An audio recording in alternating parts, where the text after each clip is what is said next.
The assessment begins. The crystalline spires of the Galactic Defense Academy gleamed against the binary stars of the Centauri system, their surfaces refracting light in impossible patterns that had dazzled generations of aspiring officers. Within the station's strategic command center, Admiral Crix's facial tentacles writhed with barely contained irritation as he reviewed the day's candidate roster.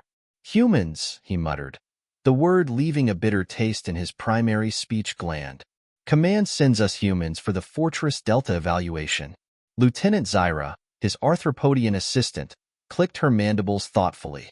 "Their test scores are exceptional, Admiral, even by Deathworlder standards." The Admiral's tentacles coiled tighter.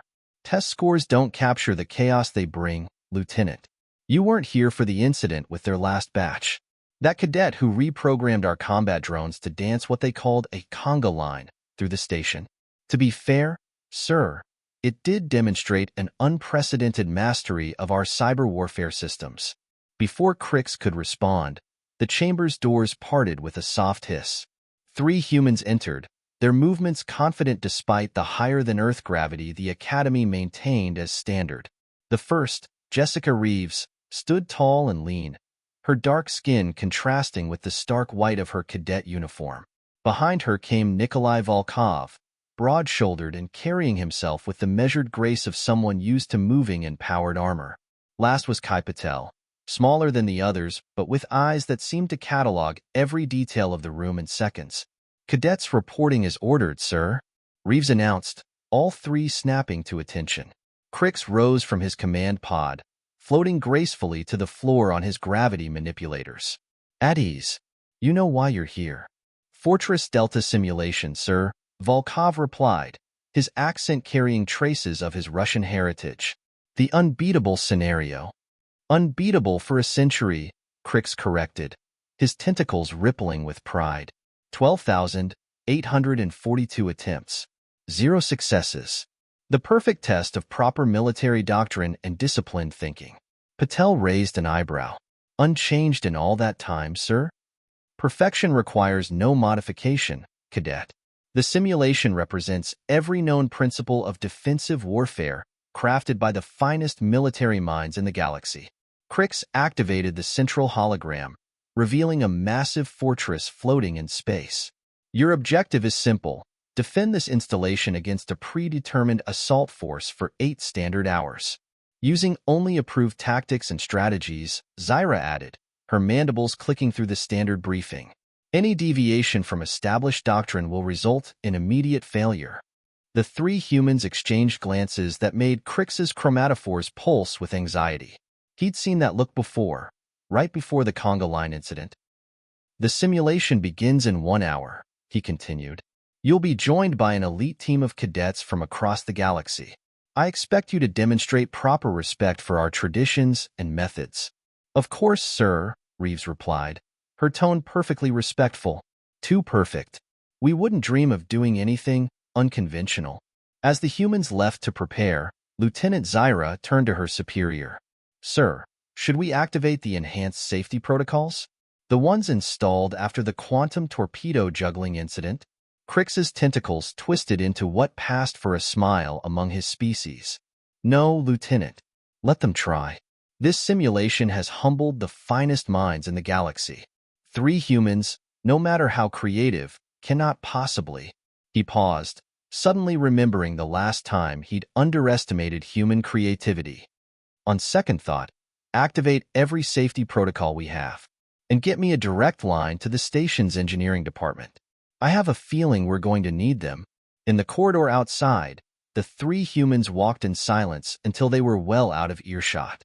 Then Patel spoke, his voice barely containing his excitement. "Did you see it? The variance in the shield harmonics?" "Saw it," Reeves confirmed, grinning. "And the way the power distribution grid is laid out? It's practically begging for a recursive feedback loop." 100 years, Volkov mused, cracking his knuckles. 100 years of everyone trying to solve this the proper way. "Well," Reeves said, her grin turning slightly wicked, "I guess it's time to show them the human way." As they rounded the corner toward the simulation chambers, none of them noticed the maintenance drone that had paused in its duties, its sensors recording their conversation. In his office, Admiral Crix watched the feed and felt his chromatophores pulse with dread. He really should have activated those safety protocols sooner. Breaking convention. The simulation chamber hummed with energy as 20 of the galaxy's most promising cadets took their positions. The holographic fortress materialized around them, every detail perfect down to the quantum level. Admiral Crix watched from the control room as the other alien cadets instinctively distanced themselves from the humans. Observation log, preliminary phase. Lieutenant Zyra chittered into her data pad. Participants include 3 Centaurian crystal forms, 4 Rigelian hive minds, 2 Proxima energy beings, and... She paused, mandibles twitching. 3 humans currently dismantling the main shield generator.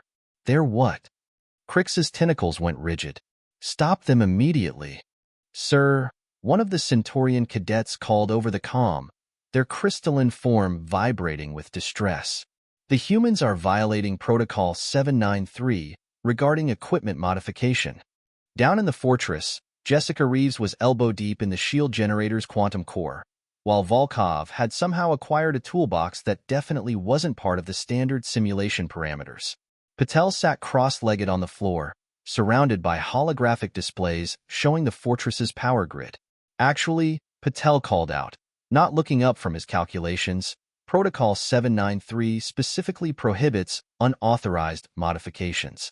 But subsection beta clearly states that all defensive improvements approved by the ranking officer are considered authorized. He grinned. And would you look at that? Reeves here is technically the ranking cadet based on her test scores.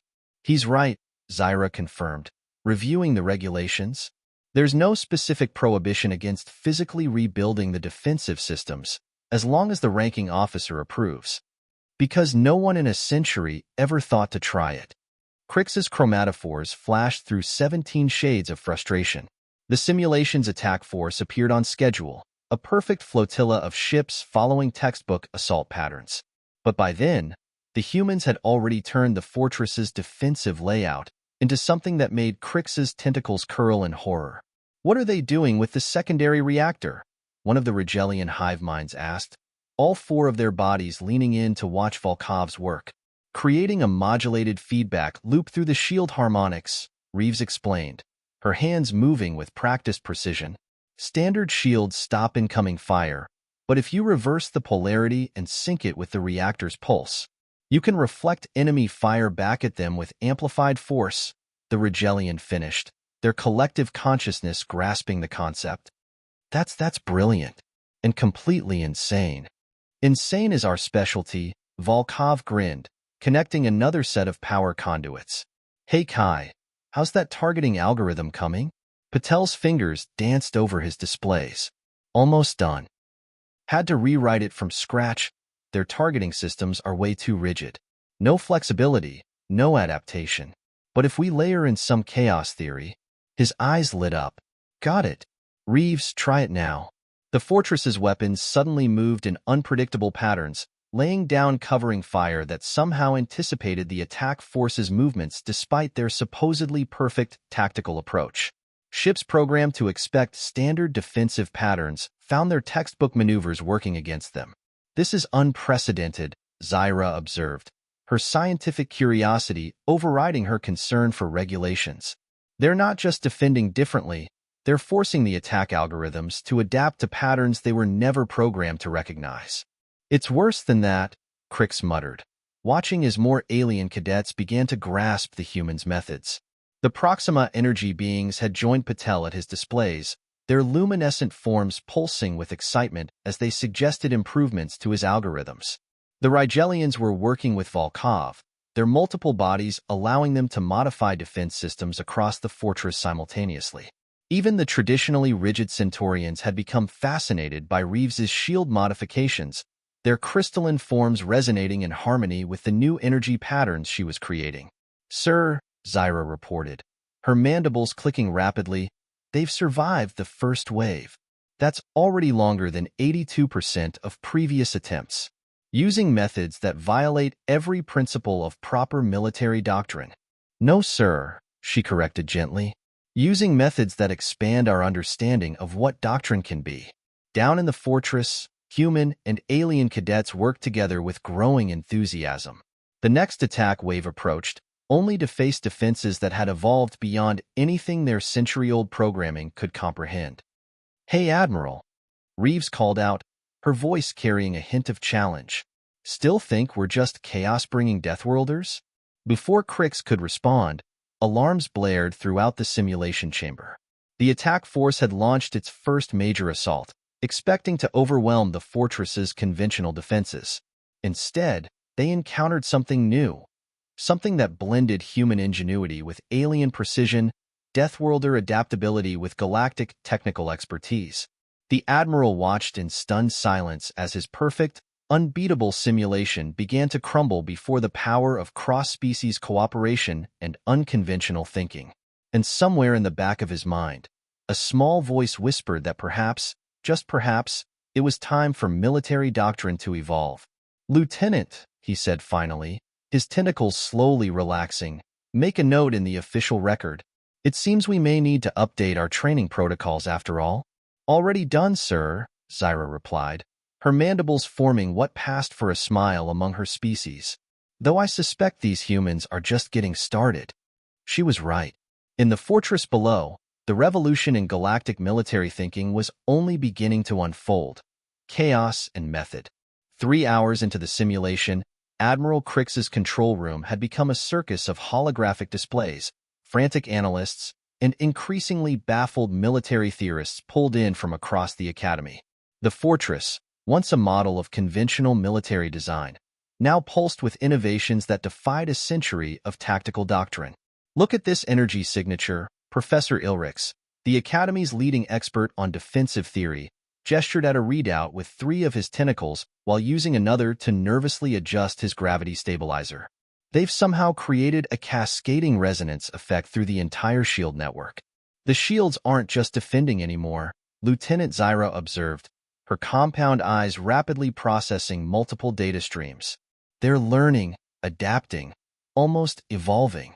Inside the fortress, Kai Patel sat at what had once been a standard command console, now surrounded by a web of modified circuitry and holographic interfaces. His fingers danced across multiple control surfaces while 3 Proxima energy beings flowed around him, their luminescent forms pulsing in sync with the fortress's new defense patterns. "There!" he exclaimed, eyes lighting up. "See how the attack patterns repeat every 73 seconds? They're using a quantum encryption algorithm that's probably been state-of-the-art for a century, but it's still just a pattern." One of the Proxima beings finished, their light flickering with understanding. "And patterns can be broken." Across the fortress, Jessica Reeves and the Centaurian crystal forms had turned the main defense grid into something that made traditional military engineers weep. The crystalline aliens had discovered that their natural resonance frequencies, when properly aligned, could amplify the modified shield harmonics beyond anything the original designers had thought possible. "It's like playing music," Reeves explained, adjusting another power coupling. "Traditional defense is like playing one note perfectly. But we're creating a symphony of chaos." One of the Centaurians hummed, their crystalline structure vibrating with what might have been excitement. "We never considered defense could be beautiful." Nikolai Volkov, meanwhile, had turned the fortress's weapon systems into an art form of controlled destruction. Working with the Rigelian hive minds, he had transformed predictable point defense patterns into an intricate dance of covering fire and tactical strikes. "In Russia," he explained to his fascinated alien colleagues, "we have saying, the best defense is offense that makes enemy question their life choices." The Rigelians, their 4 bodies moving in perfect coordination, had quickly grasped the concept. Their natural ability to process multiple tactical scenarios simultaneously perfectly complemented Volkov's intuitive grasp of creative destruction. Back in the control room, Admiral Crix watched as the simulation's attack force launched its 4th major assault. By now, the fortress's defenses had evolved so far beyond their original parameters that the attacking ship's AI seemed almost confused, their perfect tactical patterns breaking down in the face of strategies they couldn't comprehend. "Sir," Zyra reported, her mandibles clicking excitedly, They've achieved a 47% reduction in shield power consumption while increasing defensive effectiveness by 312%. The attack algorithms are starting to show signs of systematic failure. Impossible, Professor Ilrix muttered, his tentacles twisting into complex knots. The simulation is based on perfect tactical doctrine. Perfect. Perhaps, Crix replied slowly, his chromatophores shifting to a thoughtful blue. We need to reconsider our definition of perfection.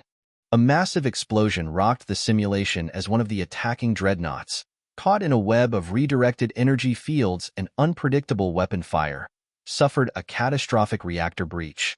The blast should have overwhelmed any conventional shields, but the fortress's modified defenses absorbed the energy, channeled it through the Centaurian's crystalline network, and redirected it as a pulse that disabled 3 more enemy ships. Did you see that? Patel's voice crackled over the comm, barely containing his excitement. The shield harmonics actually improved themselves based on the explosion's frequency. The system's learning faster than we can teach it. The alien cadets were no longer standing apart from their human colleagues. Throughout the fortress, species that had never considered working together were discovering that their unique abilities, when properly combined, could create something greater than the sum of their parts. Admiral, one of the Rigelian hive minds called out, all 4 voices harmonizing perfectly. Request permission to document these defensive innovations for future tactical analysis. Granted, Crix replied, surprising himself. Document everything. As he watched the impossible unfold before him, Crix realized he was witnessing more than just the defeat of an unbeatable simulation. He was seeing the birth of a new era in galactic military theory, one that embraced chaos as a tactical advantage and turned diversity into a strategic asset. Sir, Zyra said softly, her scientific detachment giving way to obvious awe. What do we do when they actually win? Not if, Lieutenant. Crix's tentacles curled in what might have been amusement. Sir, with respect, look at them. Below, human and alien cadets work together with growing confidence, their differences forgotten in the joy of creation and discovery. The fortress, once a symbol of rigid military doctrine, had become a laboratory of tactical innovation. When they win, Lieutenant, Crix replied, his chromatophores shifting to colors no one had seen him display before, we adapt. Just as they're teaching us to do. The simulation's main attack force regrouped for another assault, but for the first time in a century, they weren't facing a fortress defended by perfect, predictable doctrine. They were facing something new. A defense created by Deathworlders who didn't believe in unwinnable scenarios, strengthened by aliens who had learned to embrace uncertainty, and powered by the kind of inspiration that only comes when different species learn to work as one. And in that moment, everyone watching knew. Galactic military doctrine would never be the same again. Tables turn. 5 hours into the supposedly unwinnable simulation, the Academy's observation deck had turned into something between a scientific conference and a revolution in progress. Military instructors from every department crowded around displays, arguing over the implications of what they were witnessing. The humans and their alien colleagues hadn't just survived. They were rewriting the rules of engagement in real time. Incoming primary assault wave, Patel announced from his modified command center, now a nest of hybrid technology that merged alien and human interfaces. And they've finally changed their attack pattern. Admiral Crix leaned forward, his tentacles twitching with interest. The simulation is adapting? Had to happen eventually, Reeves replied, her hands dancing across energy distribution controls while the Centaurians resonated in harmony with the shield matrix.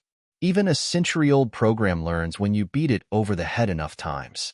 The attacking fleet had abandoned its textbook formations, attempting to mirror the defenders' unpredictability. But there was one critical difference. The attackers were adapting through programming, while the fortress's defenders were evolving through innovation. They're trying to use our own chaos against us, Volkov grinned, his battle station now a joint operations center where Rigelian hive minds coordinated with Proxima energy beings to manage the fortress's transformed weapon systems. But you know what they say about amateurs studying tactics? While professionals study logistics, the entire defensive team chorused, a moment of cross-species unity that would have been unthinkable hours ago. Professor Ilrix, watching from the observation deck, dropped his data pad in shock. They've turned the entire fortress into a single unified combat organism. The shield harmonics, the weapon systems, the power distribution, everything's working in perfect synchronization. Not perfect, Lieutenant Zyra corrected, her mandibles clicking thoughtfully. Adaptable. There's a difference. Below, the defenders demonstrated that difference as the attack fleet launched its most sophisticated assault yet. Ships appeared from quantum tunnels at impossible angles, energy weapons fired in patterns designed to overwhelm conventional shields, and automated strike craft swarmed in formations that should have found gaps in any normal defense grid. Instead, they found themselves facing a defense that had evolved beyond conventional response. The fortress's shields pulsed with crystalline energy, turning Centaurian resonance frequencies into a barrier that bent space itself. Weapon systems, guided by the merged consciousness of Rigelian hive minds and Proxima energy beings, struck with devastating precision while consuming minimal power. Power efficiency at 89% above theoretical maximum, Patel reported, his displays showing impossibilities made real through cross-species cooperation. The attack algorithms are trying to predict our responses, but they can't model creativity. A massive dreadnought, flagship of the assault force, pushed its quantum engines to maximum in an attempt to breach the fortress's outer defenses. In previous simulations, such a move would have triggered a standardized response, a predictable combination of shield reinforcement and concentrated fire. Instead, Reeves grinned and activated what she dubbed the Symphony Protocol. The fortress's modified systems sang in harmony. Centaurian crystal forms channeled energy through their lattices, amplifying shield frequencies to unprecedented levels. Rigelian hive minds coordinated perfect firing solutions, while Proxima beings wove energy patterns that defied conventional physics. And at the heart of it all, 3 humans from a death world orchestrated chaos into strategy. The Dreadnought's quantum fields collapsed under forces its designers had never imagined possible. Its attack run, perfect by traditional standards, shattered against a defense that redefined perfection with every passing moment. "Sir," Zyra reported, her scientific detachment cracking with excitement, "the simulation's primary attack force has lost 60% of its original strength. They're actually retreating." Admiral Crix watched as the remaining ships pulled back, their programming struggling to generate new strategies against an opponent that had transcended tactical doctrine. His chromatophore shifted through colors that reflected both pride and humility. "They're not just winning," Professor Ilrix whispered, his tentacles weaving patterns of academic excitement. "They're teaching us, all of us." Throughout the fortress, barriers between species had dissolved in the forge of shared innovation. Centaurians discussed quantum harmonics with humans while Proxima beings explored new dimensions of energy manipulation with Rigelian hive minds. The rigid hierarchy of galactic military tradition had given way to something more powerful, genuine collaboration. "Final attack wave approaching," Patel announced, his voice carrying not concern but anticipation. "They've reconfigured their entire command structure. New attack patterns, new shield frequencies, new everything." "Good," Reeves replied, sharing knowing looks with their alien colleagues. "Would hate for this to get boring." As the simulation's last desperate assault began, Admiral Crix realized he was watching more than the end of an unbeatable scenario. He was witnessing the birth of a new era in galactic military cooperation, one where the chaos of humanity merged with the diverse strengths of alien species to create something unprecedented. "Lieutenant," he said softly, "prepare to update the Academy's entire tactical curriculum. It seems our perfect doctrine had room for improvement after all." The fortress's defenders, human and alien together, prepared to face the final challenge. But they weren't just defending anymore. They were pioneering a future where victory came not from rigid adherence to tradition, but from the powerful combination of different perspectives united in common cause. Victory redefined.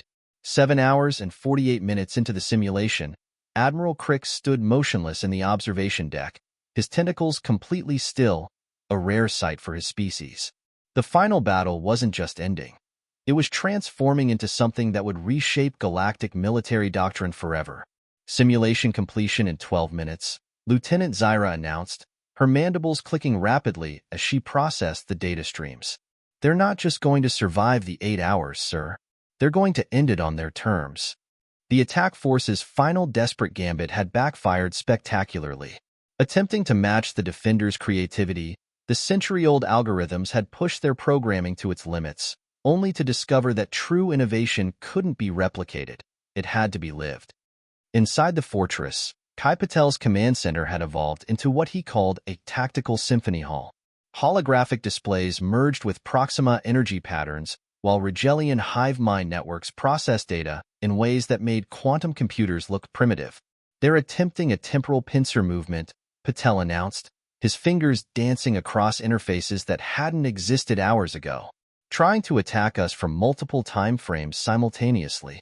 "Let them come," Nikolai Volkov responded, his weapon control station now a masterpiece of cross-species engineering. "Time is just another pattern to break." The fortress's defenses had become something beyond conventional military understanding. Jessica Reeves and the Centaurian crystal forms had transformed the shield network into what one observer called a quantum ballet of impossible geometries. Energy flowed not just through circuits, but through the crystalline resonance of multiple species, working in perfect harmony. Energy synchronization at 127% of theoretical maximum. One of the Centaurians hummed, their structure vibrating with frequencies that complemented the human design modifications. "We are no longer simply defending, we are transcending." The simulation's attack force, programmed with every known tactic perfected over a century, found itself facing something entirely unknown. A defense that combined human adaptability, Centaurian precision, Rigelian coordination, and Proxima energy mastery into a single unified strategy. Professor Ilrichs, who had written 3 definitive texts on defensive theory, watched in stunned silence as his life's work was simultaneously validated and revolutionized. "They're not just using our principles," he muttered, tentacles twisting in academic excitement. "They're expanding them, evolving them into something greater." The final minutes of the simulation unfolded like a masterpiece of tactical art.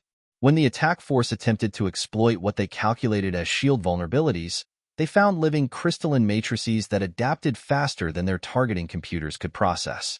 When they launched swarm attacks designed to overwhelm conventional defenses, they encountered weapon systems guided by the merged consciousness of multiple species thinking as one. 9 minutes to completion, Zyra reported, her scientific detachment completely abandoned in favor of undisguised awe. "Sir, they're not just going to win. They're going to change everything we thought we knew about military doctrine." Admiral Crix watched as the fortress, once a symbol of unchanging tactical perfection, became something else entirely, a proving ground for the power of diversity, innovation, and cooperation. The human cadets had done more than survive an unwinnable scenario. They had shown the galaxy a new way of thinking about victory itself. "Time to end this with style," Reeves announced, initiating what the defenders had dubbed Protocol Omega. The fortress's systems, already pushing the boundaries of known physics, began to resonate with possibilities that a century of doctrine had never considered. The final attack wave, programming stretched beyond its limits, encountered something unprecedented, a defense that turned their own perfect tactics into a weapon against them. Every textbook maneuver was anticipated, every programmed response countered before it began. The attack force's remaining ships, caught in a web of innovative strategies and cross-species cooperation, faced a choice between retreat and annihilation. They never got to make that choice. 8 hours, Patel called out as the last enemy ship vanished in a cascade of quantum disruption. Simulation complete. The silence that followed was profound, the kind of silence that marks the moment between old understanding and new possibility. Then, starting with the Proxima beings and spreading through every species present, a celebration erupted that transcended traditional military decorum. Admiral Crix floated down to the fortress's main command center, his chromatophores displaying colors reserved for historic occasions. "Cadets," he began, then stopped, realizing that traditional commendations were inadequate for what he had witnessed. "Sir," Reeves stepped forward, flanked by her human colleagues and their alien friends, "request permission to submit our defensive innovations for inclusion in the Academy's tactical database." "Granted," Crix replied without hesitation, his tentacles moving in patterns that indicated both pride and humility. Though I suspect innovations is an understatement. You haven't just beaten an unbeatable simulation. You've shown us that our perfect doctrine was merely a foundation for something greater. As the celebration continued, Lieutenant Zyra approached with a final data analysis. Sir, shall I update the simulation status from unbeatable to completed? Crix watched as human and alien cadets shared their joy of discovery, their differences forgotten in the achievement of something remarkable. No, Lieutenant, he replied, his chromatophores shifting to colors never before seen in the Academy's halls. Update it to evolving. Because thanks to these cadets, that's what all of us will need to do from now on. The Galactic Defense Academy's most famous simulation had ended, but its impact was just beginning. In years to come, military historians would mark this day as the moment when the galaxy learned that true strength comes not from perfect doctrine, but from the willingness to embrace new ideas, new methods, and new allies. And somewhere in the vast archive of military wisdom, a century-old tactical database gained a new entry, tagged with a simple but profound note. Sometimes, the best defense is letting chaos show you a better way.